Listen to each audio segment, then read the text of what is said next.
My name is Darra Mitchell.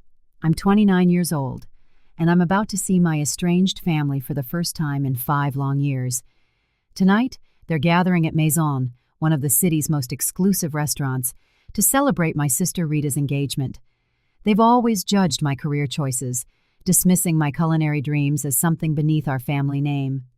Little do they know how much has changed since I walked away. My stomach churns as I smooth down my simple black dress. Sometimes, the hardest reservations to make are with your own past. Before I go on, I'd love to know where you're all listening from. Let me know in the comments below. And if you've ever had to prove yourself to people who should have believed in you from the start, don't forget to like and subscribe. Growing up in Greenwich, Connecticut, meant something very specific in my family. The Mitchells weren't just wealthy, we were a legacy. My parents, Margaret and Richard Mitchell, built their entire world on the foundation of status, the right address, the right schools, the right professions. Our sprawling colonial home hosted charity events where my mother would parade us children around as if we were her most prized accessories. Her pride was directly proportional to how well we fit into her vision of success. "The Mitchell children are destined for greatness," she'd tell friends at garden parties, as my father nodded in approval from behind his whiskey glass. "Rita is set for Yale Law, and Ethan shows such promise in mathematics. He'll make a fine investment banker."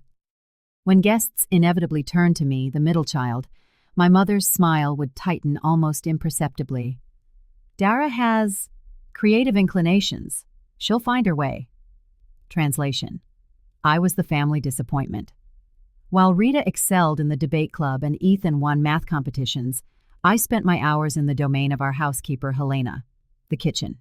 Helena, a kind-hearted Greek woman, saw something in me my parents couldn't: genuine passion. "You have the hands for this," she'd say, as I helped her knead bread dough or dice vegetables with precision.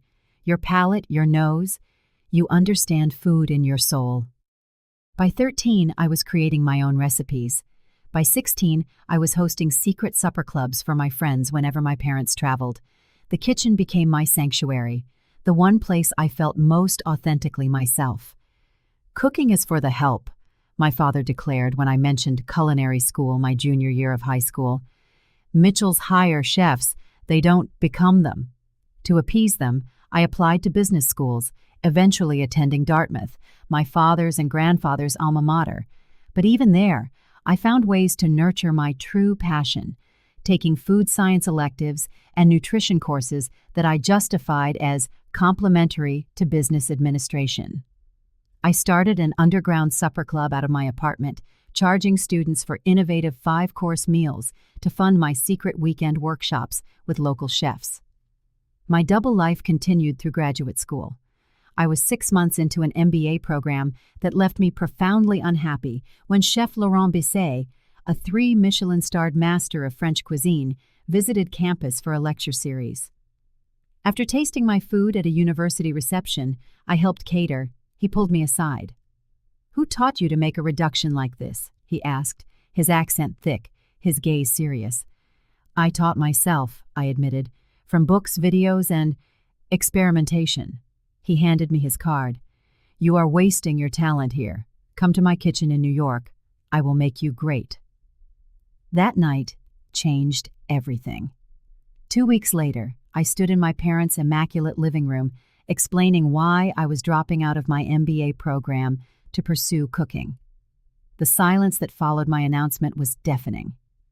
"That is absolutely unacceptable," my father finally said, his voice dangerously low. "We have invested everything in your education." "Everything except respect for what I actually want," I shot back. My mother's face hardened. "If you pursue this hobby, you will do so without our support, financial or otherwise." Rita, who was home from her first year of law school, let out a cold laugh. "Always the rebel. Let's see how long you last cooking for minimum wage." Ethan, already working at a prestigious financial firm, simply looked embarrassed for me.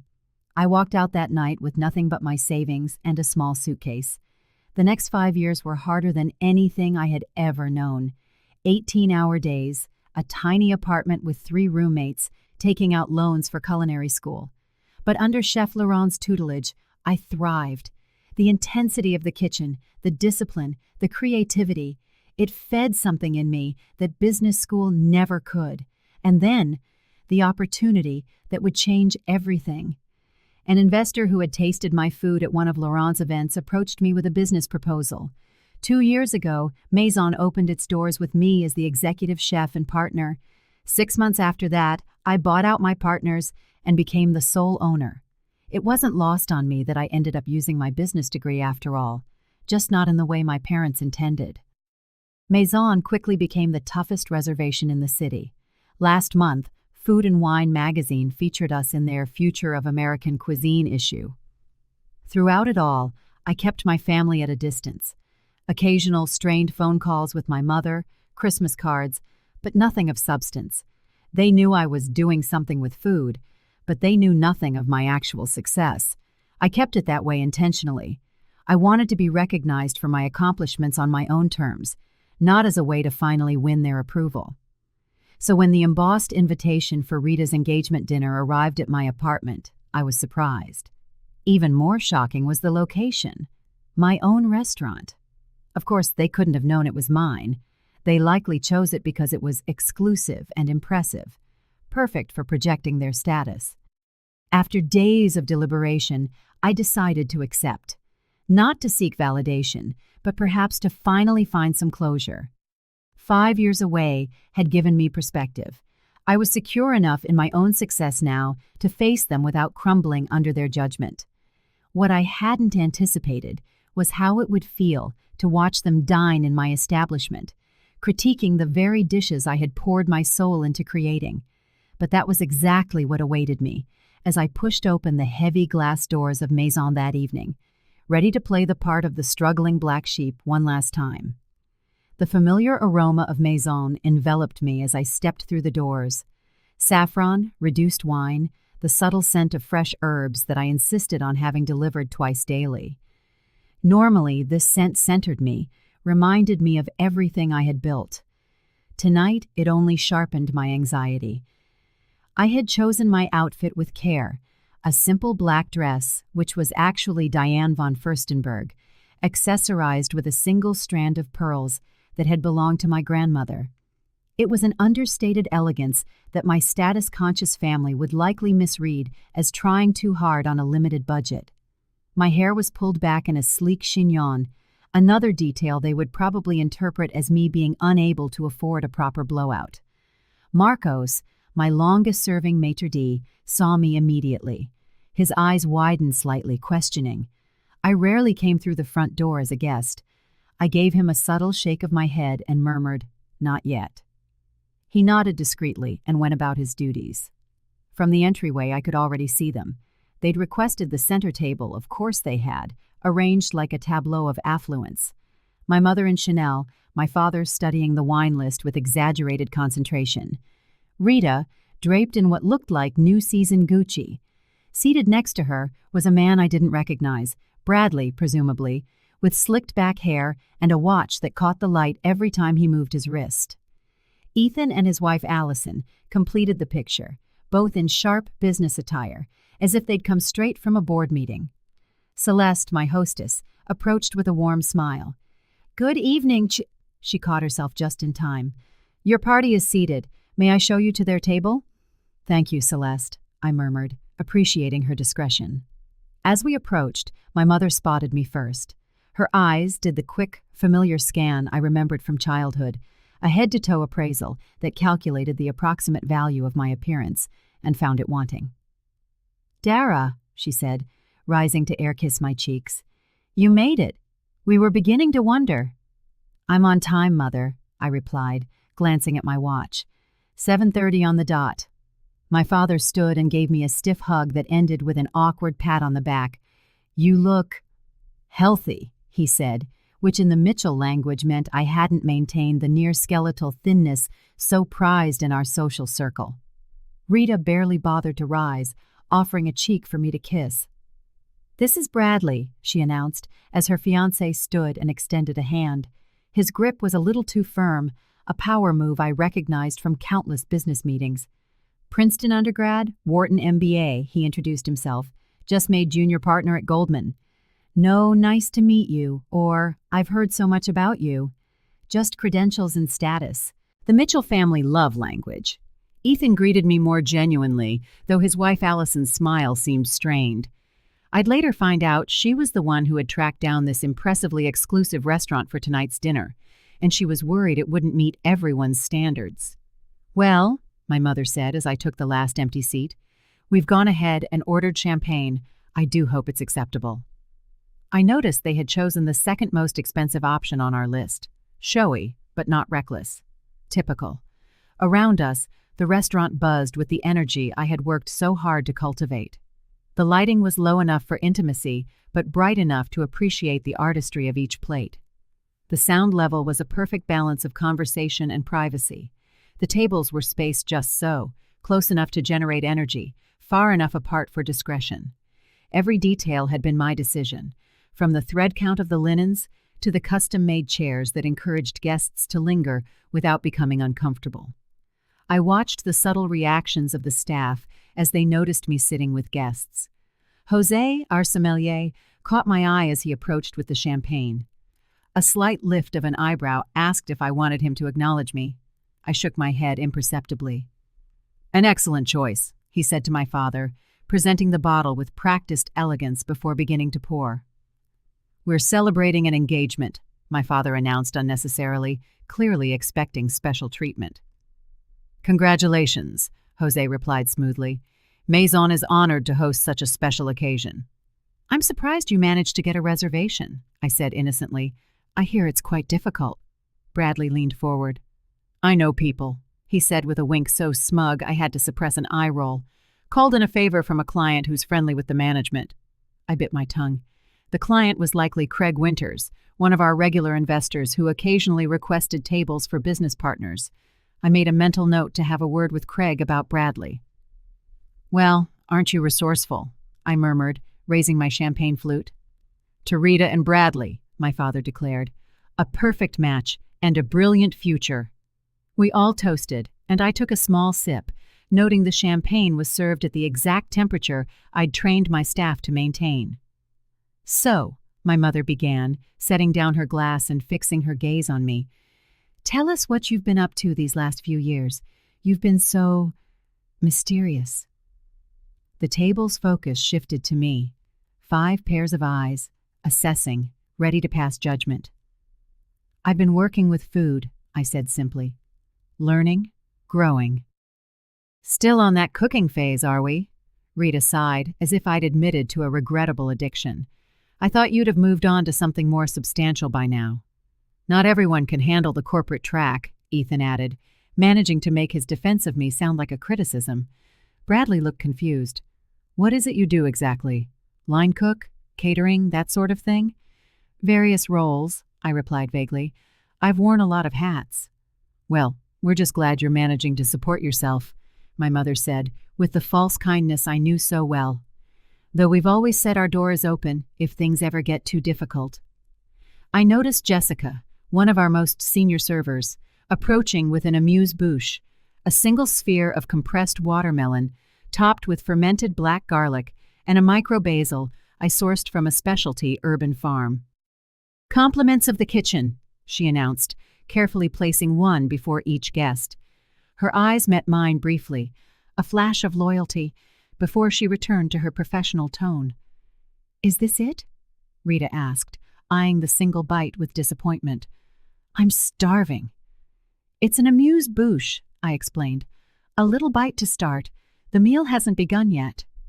I know what an amuse-bouche is, Darra, she snapped. My choice to pursue law over a life spent playing with food hardly made me a Philistine. I watched as each of them sampled my creation. My mother took the smallest possible bite, ever conscious of the calories. My father popped the entire thing into his mouth, barely pausing to taste it. Ethan and Allison, at least, seemed to enjoy it, while Bradley made a show of analyzing the flavors like a wine connoisseur, using terms that made no culinary sense. Only Rita left hers untouched. I don't eat raw garlic, she declared, though the black garlic was anything but. It had been fermented for 60 days in a climate-controlled chamber, a process I had spent 3 years perfecting. As our waitress cleared the plates, I saw a flicker of disappointment in her eyes at Ritter's untouched offering. In that moment, a wave of protectiveness washed over me, not for myself, but for my team, who took such immense pride in our work. I had built Maison to be more than a restaurant. It was a family, one bound by shared passion, not by DNA.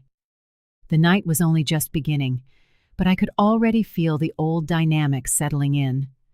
I was the outsider, the one who had chosen the wrong path, whose choices required justification. But unlike the Darra of 5 years ago, I now sat at this table with a secret strength, one that would soon turn this entire dynamic on its head. "So, tell us about the wedding plans," I said, deliberately turning the attention to Ritter as our first course arrived, a delicate arrangement of cherry tomatoes, house-whipped ricotta, and a basil oil I had spent months perfecting. Ritter immediately brightened. "We've booked St. Thomas, of course. Reception at the plaza for 400 guests, though Mother thinks we should cut it to 350.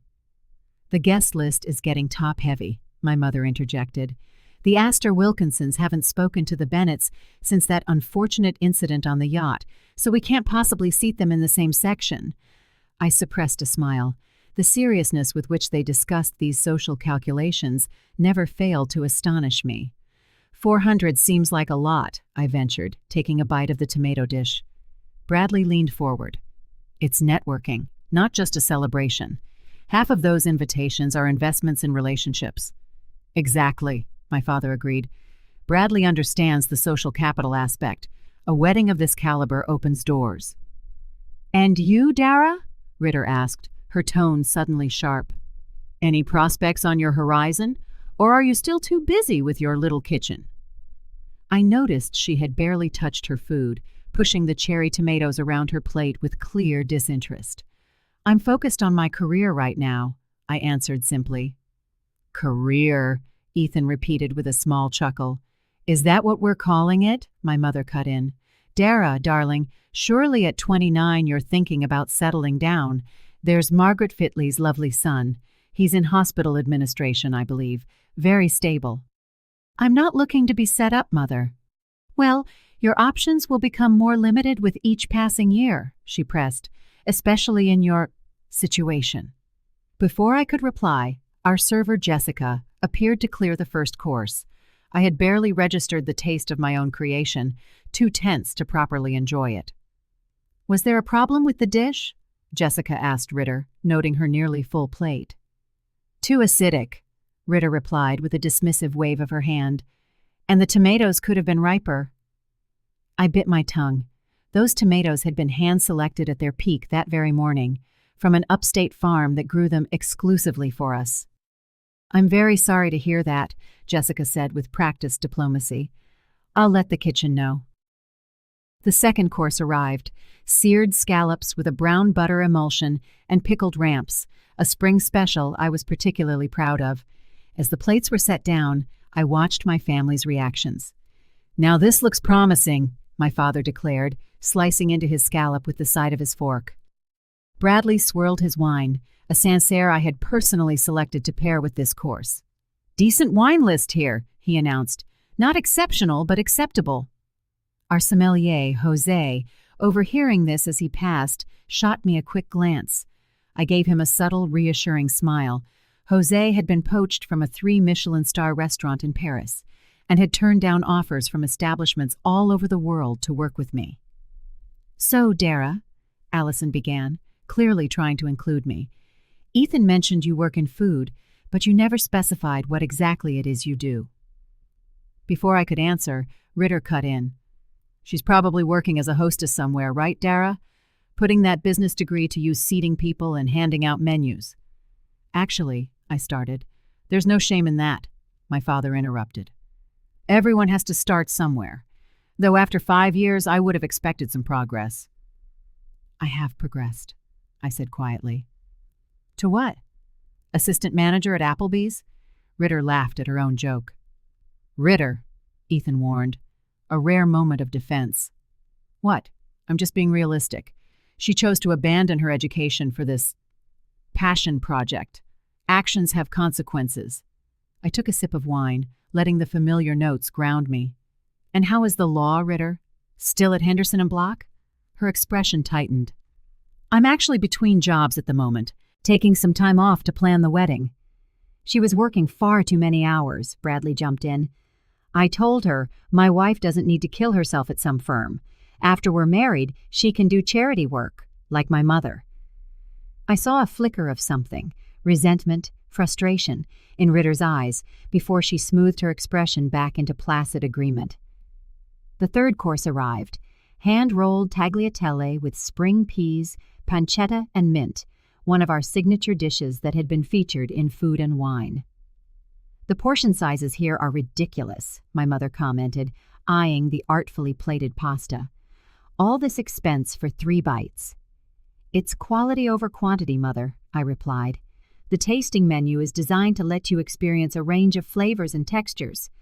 In my day, restaurants gave you a decent meal for your money, my father grumbled. This new cuisine nonsense is just a way to charge more for less food. I watched Bradley chop his pasta with his fork instead of twirling it, severing the delicate strands I had rolled by hand that morning. So how exactly can you afford a place like this on a food service salary? Ritter asked bluntly.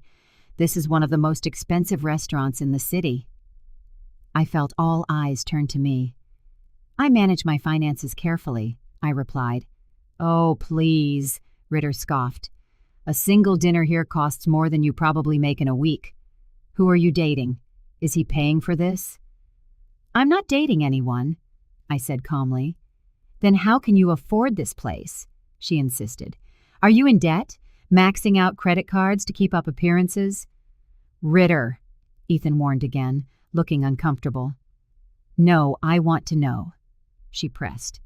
We all rearranged our schedules for this dinner she suggested at one of the most exclusive restaurants in the city. Either she's being financially irresponsible, or she isn't being honest about her situation. The fourth course arrived, a perfectly seared duck breast with a cherry gastrique and farro. Chef Miranda, who ran the kitchen when I wasn't on the line, had executed it perfectly. This duck is undercooked, Bradley announced after one bite. I glanced at his plate. The duck was a perfect medium rare, exactly as it should be. It's meant to be served that way, I explained. Medium rare is the ideal temperature for duck breast. I prefer my meat well done, he declared, gesturing for a server. When Jessica approached, he spoke without looking at her. This is raw. Take it back and cook it properly. I saw the flash of irritation in Jessica's eyes, quickly masked by professional courtesy. Of course, sir. My apologies. As she took his plate, our eyes met, and I gave her the slightest of nods. She would know to have the kitchen fire a new breast, rather than ruin this one by overcooking it. Really, Darra, my mother said after Jessica had left, you still haven't answered Ritter's question. How are you paying for this dinner? The tension at the table was palpable now. I felt the familiar tightening in my chest, the same feeling I'd had during countless family dinners growing up. The sense of being cornered, judged, and found wanting before I even had a chance to speak. But I was not that insecure young woman anymore. I had built something I was proud of, something that was entirely mine. For a moment, I considered revealing everything right then and there, watching their expressions shift as they realized what restaurant they were sitting in, whose food they had been so carelessly criticizing. Before I could decide, Bradley's overcooked duck returned, now devoid of all the tenderness and complexity it once possessed. Much better, he declared after a bite, though I could see from across the table that it was dry and tough. My father motioned for the wine list again. Let's get another bottle, something more impressive this time. When Jose approached with the leather-bound list, my father made a show of scrutinizing it, finally pointing to one of our most expensive selections, a Bordeaux that cost over $800. This should be suitable, he declared. I knew that bottle intimately. I had selected it during a trip to France last year, where I had met with the vintner herself. It was spectacular, but completely wrong for the current course and those to follow. May I suggest something that might pair better with the remaining dishes? I ventured. My father waved me away. I think I know my way around a wine list, Darra. Jose looked at me, silently asking for guidance. I nodded slightly. Let my father have his way. This was not the hill to die on. As the evening wore on, through the final savory course and into dessert, a deconstructed lemon tart that was a personal favorite, the jabs continued. Every dish was met with some critique. Every attempt I made to contribute to the conversation was somehow twisted into evidence of my failure. By the time coffee was served, I was emotionally drained. The dual burden of enduring my family's condescension while watching them unthinkingly criticize my life's work was becoming unbearable. Then came the moment I had been both dreading and anticipating. The check. Marcos, our floor manager, approached with the black leather folio, placing it discreetly in the center of the table. My father reached for it immediately, a reflex of patriarchal duty, but Bradley intercepted it. "Please, Richard, allow me," he said, with the practiced smoothness of someone who turns even generosity into a power play. "Consider it my treat to celebrate the occasion." My father made the expected token protest before acquiescing. I watched Bradley open the folio, his expression shifting from a confident smirk to ill-disguised shock as he registered the total. "Something wrong?" my father asked, noticing the change. No, Bradley recovered quickly. "Just confirming the math." I knew exactly what he was seeing. A 7-course dinner for 7 with premium wine pairings, special off-menu requests, and that $800 Bordeaux would run well over $3,000. Not an outrageous sum for a restaurant of Maison's caliber, but certainly a statement. He reached for his wallet and produced a black credit card with deliberate slowness, making sure everyone noted the exclusive tier. Rita, perhaps sensing his discomfort, chose that moment to return to her earlier line of questioning. "So, Darra," she said, her voice dripping with false sweetness, "you never did explain how you're managing to contribute to this extravagant dinner. We wouldn't want you to be financially strained on our account." All eyes turned back to me. I could feel the family dynamic pressing in. Rita, the successful one. Me, the disappointment. "I can cover my share," I said simply. "But can you?" she pressed, leaning forward. "Because we all know what food service pays. Can you afford this place?" The table fell silent. The question hung in the air, so deliberately insulting that even my parents looked uncomfortable. "Rita," my mother murmured, "perhaps that's not—" "No, I want to know," Rita insisted, her eyes locked on mine. "We've spent this whole evening pretending everything is fine, that Darra's decision to throw away her education hasn't left her struggling.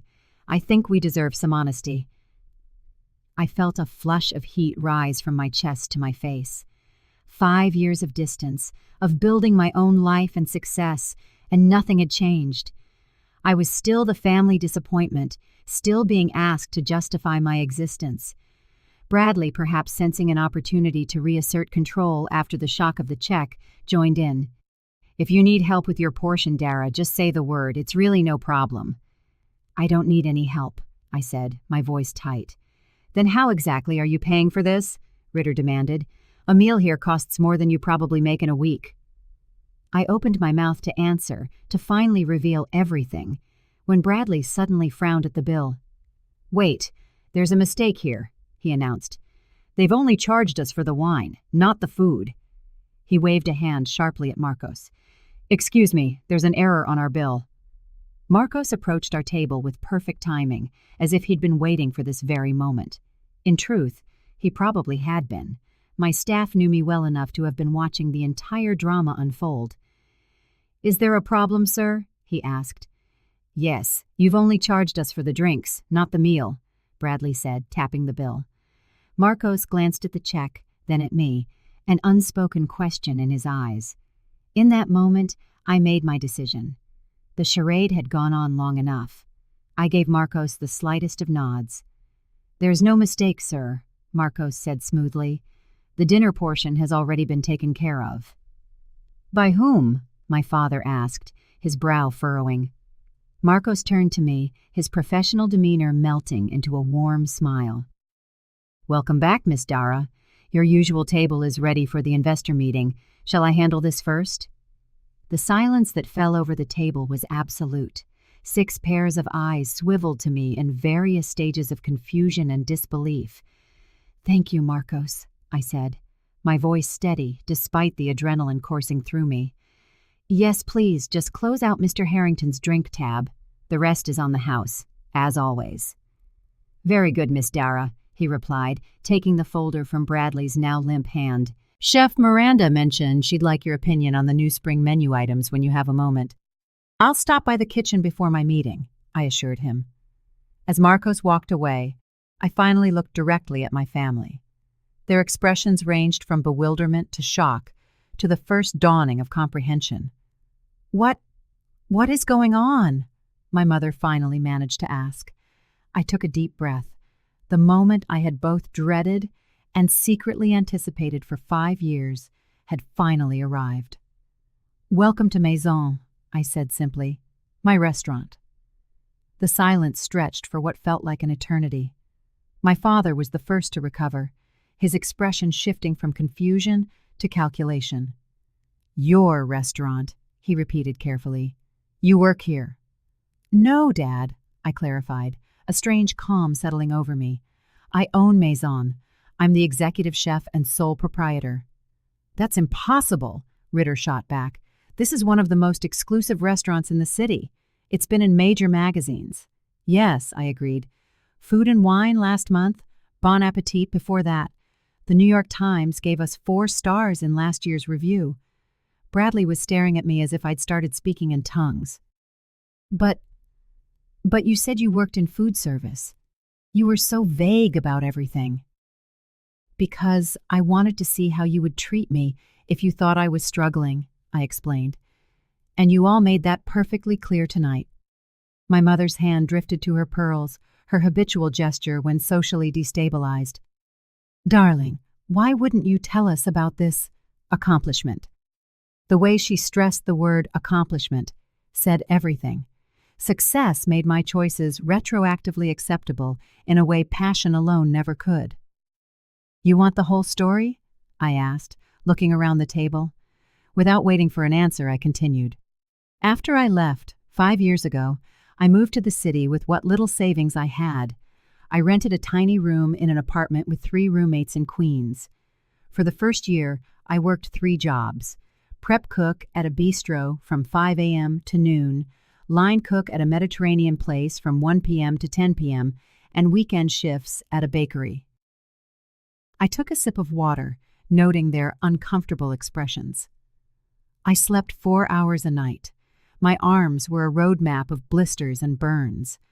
I studied techniques obsessively in my rare free moments. Chef Laurent, who first encouraged me to pursue the culinary arts, took me under his wing. I became his sous chef within 18 months. Ethan was watching me with what looked like genuine interest. Allison seemed impressed. My parents just looked frozen in a state of reevaluation. 2.5 years ago, I was working a private event at Laurent's. A guest, James Warren of Warren Capital, tasted my special and asked to meet the chef. He was stunned to find out someone so young had created what he called the most innovative dish he'd tasted in years. I gestured around us. James became my first investor.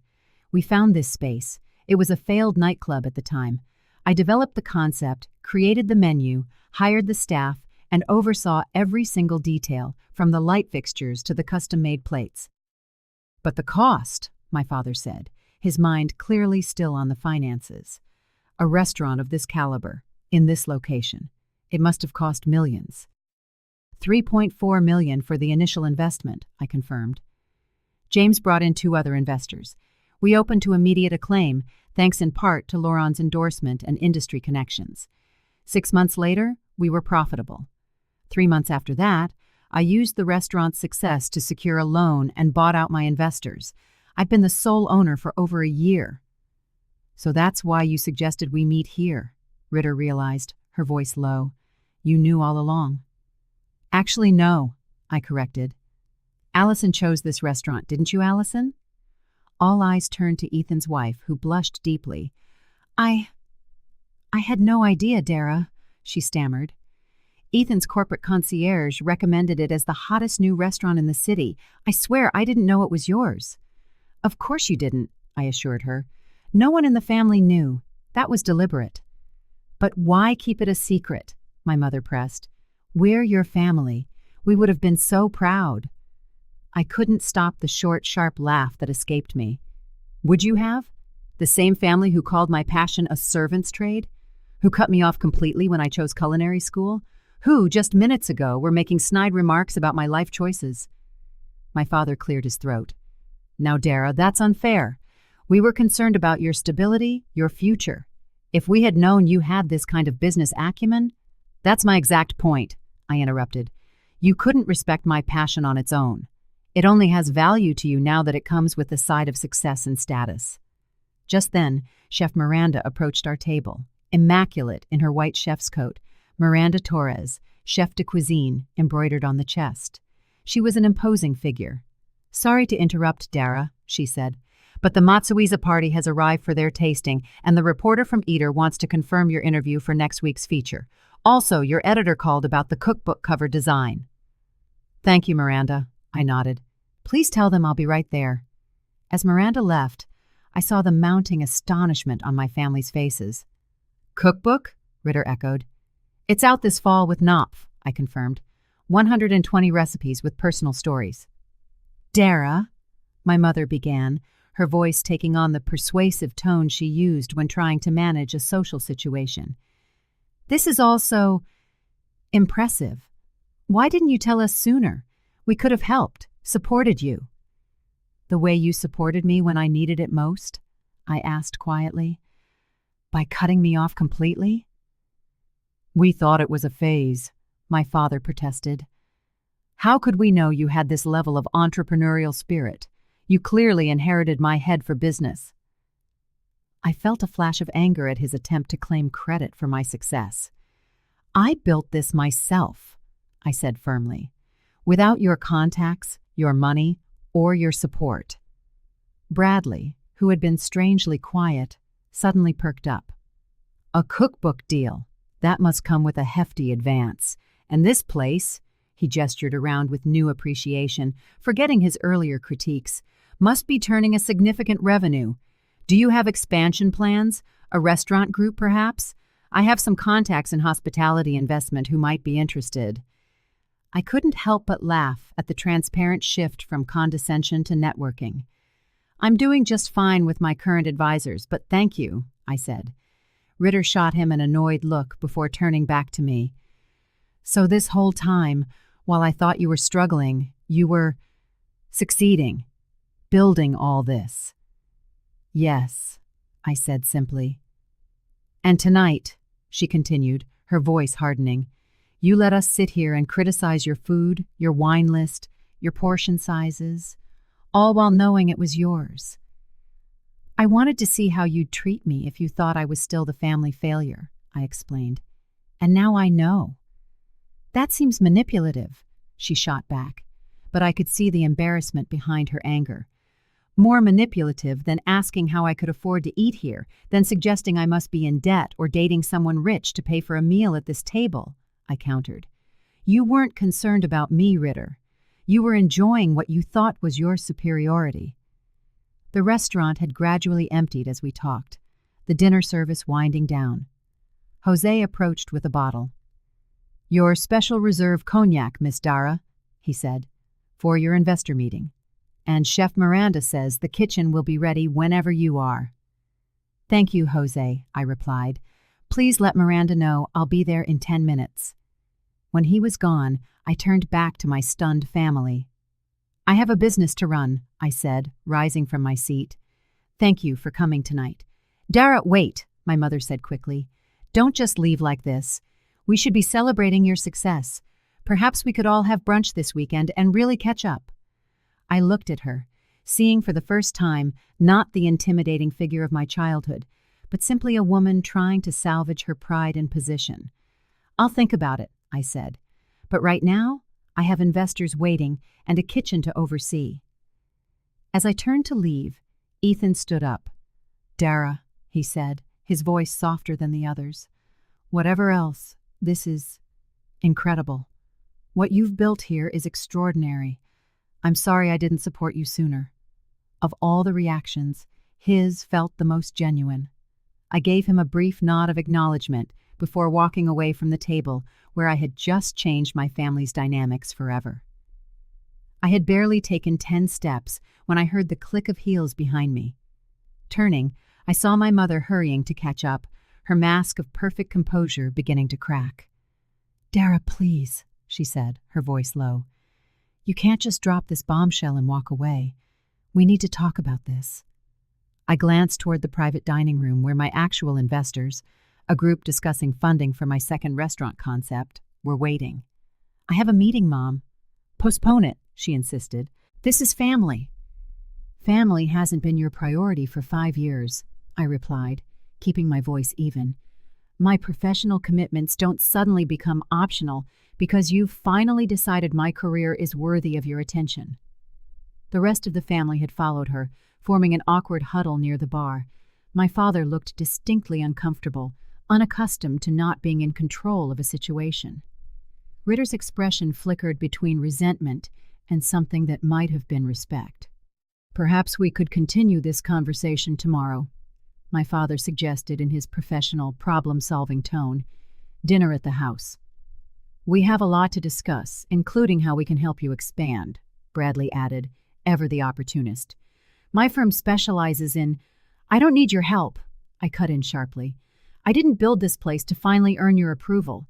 I built it because this is what I love, what I'm good at. The fact that it's successful doesn't suddenly make my passion more valid than it was 5 years ago." "No one is saying that, dear," my mother backtracked. "We're simply proud of what you've accomplished." "Are you proud, Mom? Or are you relieved that my choices no longer embarrass you socially?" Her hesitation told me I'd hit the mark. "That's unfair," my father interjected. "We've always wanted what was best for you." "No," I corrected. "You wanted what fit your vision for me. There's a difference." Miranda appeared at my side, her presence a welcome support. "The Alford party is asking if you'll be joining them soon," she said quietly. 5 minutes, I promised her. As Miranda nodded and stepped away, I turned back to my family. "I have to go." "Darra," Ritter stepped forward, her voice lacking its usual sharp edge. "I owe you an apology. The things I said tonight were unkind." "They were honest," I replied. "That's the one good thing about tonight. I got to see exactly how you all see me when you think I'm down." "That's not fair," Ethan said, joining the conversation. "People make judgments based on the information they have. We didn't know." "You didn't know I was successful," I clarified. "But you knew I was pursuing something I loved. That should have been enough for my family to show basic respect." A heavy silence fell over the group. "You're right," my father said at last, surprising me. Richard Mitchell did not admit fault easily. "We should have supported your passion, regardless of the outcome." "Where do we go from here?" my mother asked, genuine uncertainty in her voice, another rarity. I took a long breath, considering her question. For all of it, these people were my family. The hurt they'd caused was real, but so was our shared history. A total cutoff had never been my goal, just enough distance to build my own life without their judgment clouding my decisions. "I don't know yet," I answered honestly, "but tonight has made one thing clear. If we're going to have any kind of relationship from now on, it will be on different terms. I am not the family failure in search of redemption. I am a successful chef and entrepreneur, and I deserve the same respect you would afford any other professional." "Of course," my father agreed quickly, "and that means no more comments about my life choices, no more unsolicited career advice, and absolutely no attempts to network through my restaurant," I added, casting a sharp glance at Bradley, who had the good grace to look ashamed. "About Rita's wedding," my mother began, her voice timid. "What about it?" I asked. We'd still love for you to be there," Rita said, her own voice softening. "As my sister, not as whatever we thought you were before tonight." I looked at her, trying to see past the years of competition and judgment. Beneath it all, there had been good times, too. Childhood secrets shared, mutual support through first heartbreaks, inside jokes that no one else understood. "I'll be there," I promised. Then, after a moment's thought, I added, "And if you'd like, I can host a dinner for the wedding party here at Maison, my treat." Rita's eyes widened. "You would? After how we've treated you?" "You are still my sister," I said simply. "But let's be clear. I'm not looking for your approval. I'm offering something I'm proud of on my own terms." I understand," she said softly. "And I'd be honored." A genuine smile, the first in years, passed between us. "Now I really do have to go," I said, gesturing toward the private dining room. "Of course," my father nodded. "Your business comes first." "Not always," I corrected him, "but tonight it does. I'm free for brunch on Sunday, though," I added as they gathered their things. "But not at your club. There's a little place in the East Village I think you should try." "We'll be there," my mother promised, looking relieved at the small opening. I watched them leave the restaurant, their perspectives irrevocably altered. As the door closed behind them, I let out a long breath, feeling strangely lighter.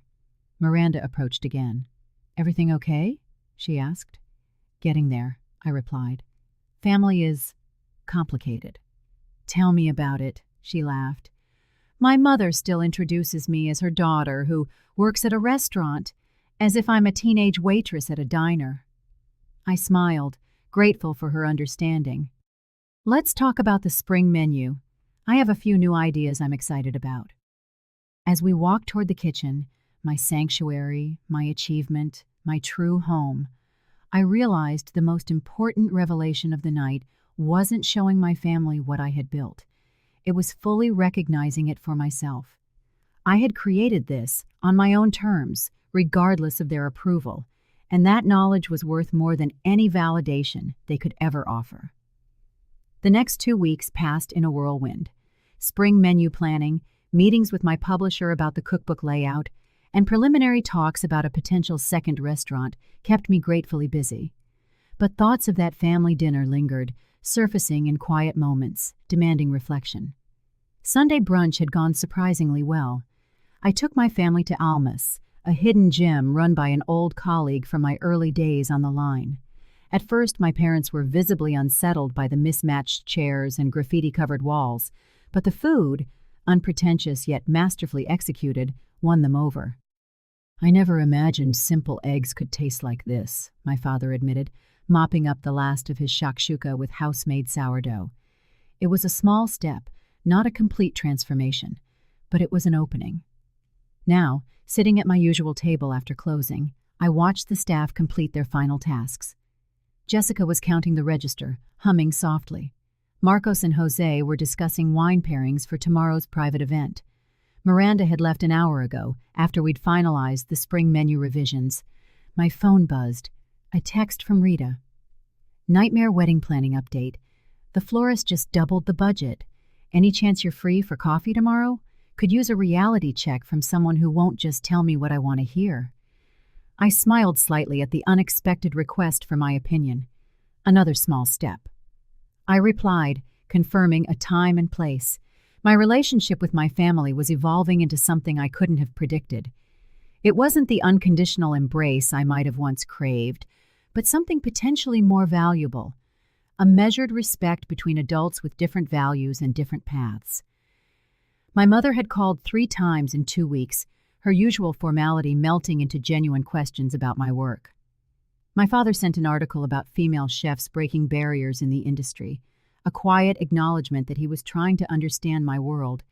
Rita had even asked if she could bring her kids to see the kitchen one day. "I want them to know they have options," she'd said, "that success doesn't have to look just one way." These were fragile beginnings, not the dramatic reconciliation of a Hollywood movie. Real healing, I was learning, happens in quiet moments and small gestures, in the gradual rewriting of old patterns. The most significant shift, however, wasn't in my family's perception of me, but in how I had finally stopped measuring my worth through their eyes.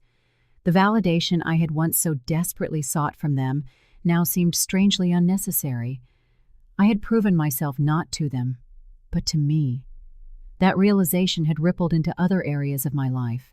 I'd started a mentorship program for young chefs from underprivileged backgrounds, offering the guidance I had fought so hard to find. Every Saturday morning, the Maison kitchen transformed into a classroom for 8 aspiring culinary artists who reminded me of a younger self, passionate, determined, and just needing someone to believe in them. One of them, Zoe, had shown such promise that I'd offered her an internship. Watching her confidence bloom with every new skill she mastered brought me a satisfaction unlike any professional award I had ever received. "Chef?" Jessica's voice pulled me from my thoughts. "We're all set to lock up. You need anything else before we go?" "No, thank you," I smiled. "You all did an incredible job tonight." As the staff filed out, calling their good nights, I remained at the table, my notebook open to a blank page. I'd been trying to articulate the introduction to my cookbook, struggling to find the words to describe my journey. In the silence of the empty restaurant, I finally began to write. Food has always been my truest language. When words failed, I spoke through flavors. When the path seemed unclear, I followed my palate. The dishes in this book are more than recipes. They are chapters of a life lived in pursuit of authenticity over approval. 5 years ago, I stood at a crossroads between expectation and passion. Choosing the latter cost me dearly at first, but in the end, it led me to the richest banquet I could have imagined, not just of professional success, but in the discovery that true wealth isn't measured by external validation or material achievements. It's measured by the courage to honor your own voice, even when it speaks in a whisper against the shouts of doubt.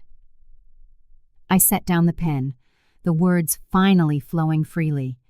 Tomorrow would bring new challenges, a tough negotiation with a supplier, Rita's wedding planning drama, finalizing the cookbook's introduction. But tonight, in this moment of quiet reflection, I felt a profound sense of peace. The journey hadn't been easy. There were nights of such complete exhaustion, I'd fallen asleep in kitchen corners during rare lulls, burns and cuts that left scars still visible on my hands. Moments of self-doubt so intense, I questioned everything. But I had persevered, not because I needed to prove myself to others, but because I couldn't imagine living any other way. By choosing authenticity over approval, I had found something more valuable than success or family validation. I had found myself. Have you ever had to choose between meeting others' expectations and following your own heart? I'd love to hear your stories in the comments below. Don't forget to like this video if it resonated with you. Subscribe for more real-life stories of resilience and triumph, and share it with someone who needs a reminder that the most important approval comes from within. Thank you for joining me on this journey. And remember, the most meaningful success isn't measured by anyone else's standards, but by the joy and purpose you find on your own path.